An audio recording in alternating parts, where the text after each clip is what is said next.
Good evening friends, welcome to our channel commerce classes by Sumit. दोस्तों, आज का हमारा टॉपिक रहेगा जीएसटी, जिसकी फुल फॉर्म है गुड्स एंड सर्विस टैक्स। सबसे पहले बात करते हैं हम टैक्स की। टैक्स एक फीस होती है जो गवर्नमेंट के द्वारा चार्ज की जाती है। गवर्नमेंट इस फीस को आम पब्लिक की इनकम पे और आम पब्लिक के द्वारा खरीदे गए गुड्स एंड सर्विस के ऊपर चार्ज करती है, इस फीस को, जिसे हम टैक्स कहते हैं। अब गवर्नमेंट इस फीस को यानी इस टैक्स को क्यों वसूलती है या क्यों चार्ज करती है? तो गवर्नमेंट के भी अपने खर्चे होते हैं। गवर्नमेंट क्या करती है? रोड्स का निर्माण करती है, सड़कें बनवाती हैं, कोई योजनाएं होती हैं वो चलाती हैं। गवर्नमेंट है वो आर्मी वालों को पेमेंट करती है, आर्मी वालों की सैलरी वगैरह। पुलिस का खर्चा होता है गवर्नमेंट को। गवर्नमेंट एजुकेशन पे भी खर्च करती है। गवर्नमेंट है वो हॉस्पिटल का निर्माण भी करती है। इस प्रकार से गवर्नमेंट के कई जो खर्चे हैं वो होते हैं। तो गवर्नमेंट ऐसा तो है नहीं कि अपनी जेब में से पैसा लगाएगी, पैसा तो आम पब्लिक का ही लेगी और आम पब्लिक के ऊपर ही खर्च करेगी। तो इसलिए गवर्नमेंट टैक्स चार्ज करती है। गवर्नमेंट को यह अधिकार किसने दिया कि वो टैक्स चार्ज करे?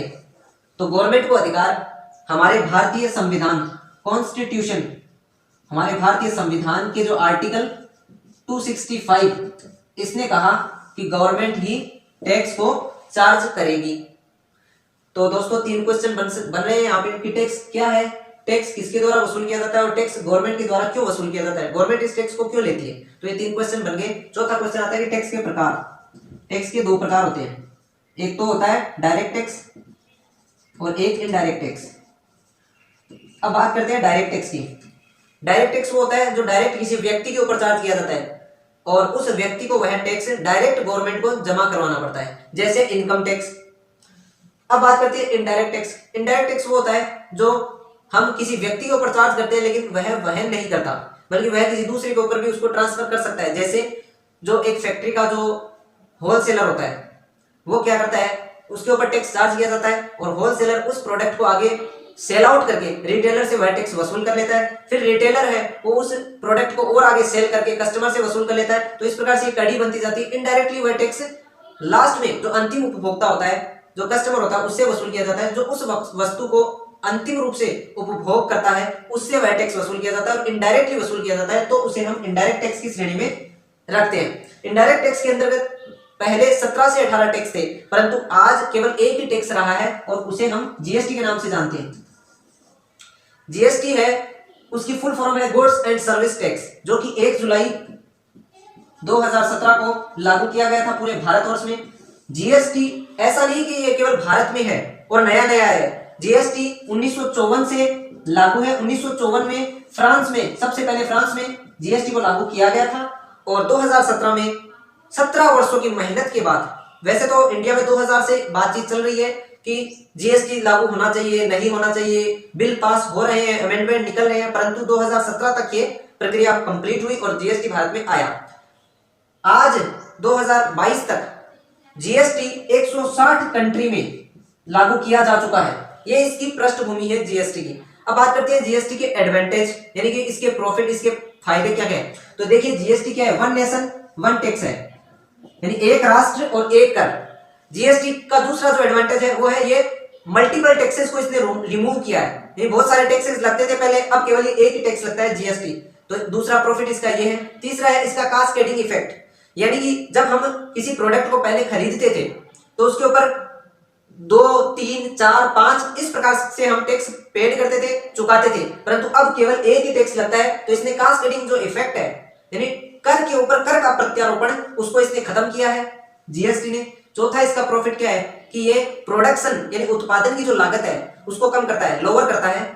ये इसके एडवांटेज थे। अब बात करते हैं हम जीएसटी के कंपोनेंट्स की। जीएसटी के जो कंपोनेंट्स है वो 4 प्रकार से डिवाइड किए गए हैं: सीजीएसटी, एसजीएसटी, यूटीजीएसटी और आईजीएसटी। सीजीएसटी मतलब central goods and service tax, SGST state goods and service tax, UTGST union territory goods and service tax, IGST integrated goods and service tax. तो जीएसटी के components, यानी GST को 4 श्रेणियों में विभक्त किया गया है: सीजीएसटी, एसजीएसटी, यूटीजीएसटी और आईजीएसटी। अब इन 4 श्रेणियों में विभक्त करने का कारण देखिए किस प्रकार से। ये देखिए, सीजीएसटी है वो एसजीएसटी के साथ चलता है, सीजीएसटी है वो यूटीजीएसटी के साथ चलता है और ये आईजीएसटी अकेले चलता है। ध्यान से सुनिएगा दोस्तों, सीजीएसटी वो एसजीएसटी के साथ जुड़ा रहेगा, यानी ये दोनों जोड़ियों में रहते हैं, ठीक है। सीजीएसटी एस यूटीजीएसटी के साथ चलेगा। अब यूटीजीएसटी के साथ सीजीएसटी कब चलेगा? जब वह कंट्री, जब वह राज्य क्या हो, यूटी हो यानी यूनियन टेरिटरी हो यानी केंद्र शासित प्रदेश हो। जैसे दिल्ली में अगर जीएसटी चार्ज होगा तो दिल्ली में यूटी जीएसटी चार्ज होगा और सीजीएसटी चार्ज होगा।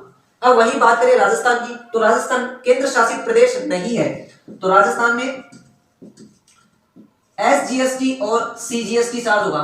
तो आई होप दोस्तों आप ये यूटी जीएसटी और एसजीएसटी का फर्क समझ रहे होंगे, समझ पा रहे होंगे कि यूटी जीएसटी क्या है और एसजीएसटी क्या है। यानी इसमें जो चार्जेबिलिटी होती है जीएसटी की वो दो प्रकार से होती है, एक तो होता है इंट्रास्टेट और एक होता है इंटरस्टेट। इंट्रास्टेट जब चार्जेबिलिटी होती है तो इसके अंदर दो जीएसटी लगते हैं, एक तो यूटी जीएसटी या एसजीएसटी और एक सीजीएसटी। ये और इंटर स्टेट चार्जेबिलिटी होती है तो उसमें आईजीएसटी चार्ज किए जाते हैं।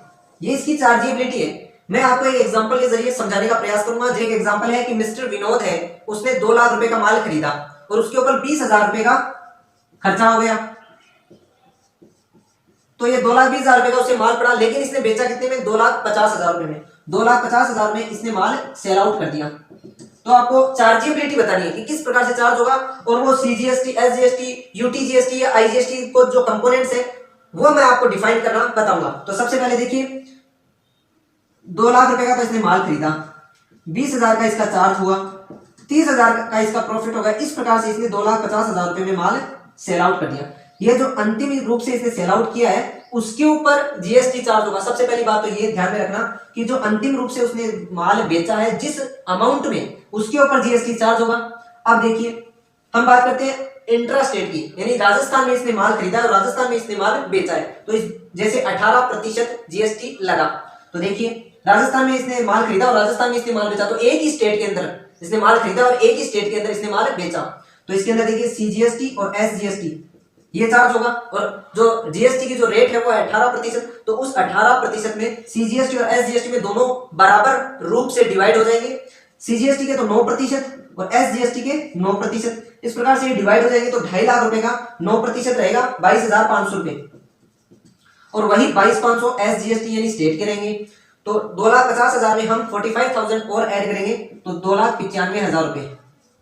तो जो अंतिम रूप से जो उपभोक्ता इस 2.5 लाख रुपए के माल को खरीदेगा उसे 2,95,000 रुपए का भुगतान यानी पेमेंट करना पड़ेगा, क्योंकि ये 45,000 रुपए वो जो बेच रहा है, जो रिटेलर या होलसेलर बेच रहा है, वो ये 45,000 रुपए का जो टैक्स है वो वहन नहीं करेगा, बल्कि अंतिम रूप से जो जिसका वह उपभोग करेगा उस प्रोडक्ट का, वही उस टैक्स का भी भुगतान करेगा। और ये टैक्स जब कस्टमर उस रिटेलर को दे देगा तो रिटेलर आगे गवर्नमेंट को चुका देगा। तो इस प्रकार से ये तो था सीजीएसटी और एसजीएसटी। अब ये 2.5 लाख रुपए का माल हमने दिल्ली से खरीदा और दिल्ली में इसको भेज दिया, तो यहाँ पे बस फर्क इतना है, सीजीएसटी 9%, एसजीएसटी उसकी जगह एस को हटाकर आपको यूटी लगाना है बस वो यूनियन टेरिटरी हो गया, वही 9% वो है और वही 9% सीजीएसटी है। तो इस प्रकार से ये तो 22,522, किसी में कुछ चेंजेस नहीं करना, बस एस की जगह आपको यूटी लगाना है, क्योंकि वो केंद्र शासित प्रदेश है, वो राज्य नहीं है। ये एक तो ये फर्क था इंट्रास्टेट का। अब बात करते हैं इंटरस्टेट। वही 2 लाख का प्रोडक्ट, 2 लाख रुपए का माल, 20,000 का एक्सपेंसेस और 30,000 रुपए उस पर प्रॉफिट लेकर 2.5 लाख रुपए में इसको सेल आउट कर दिया।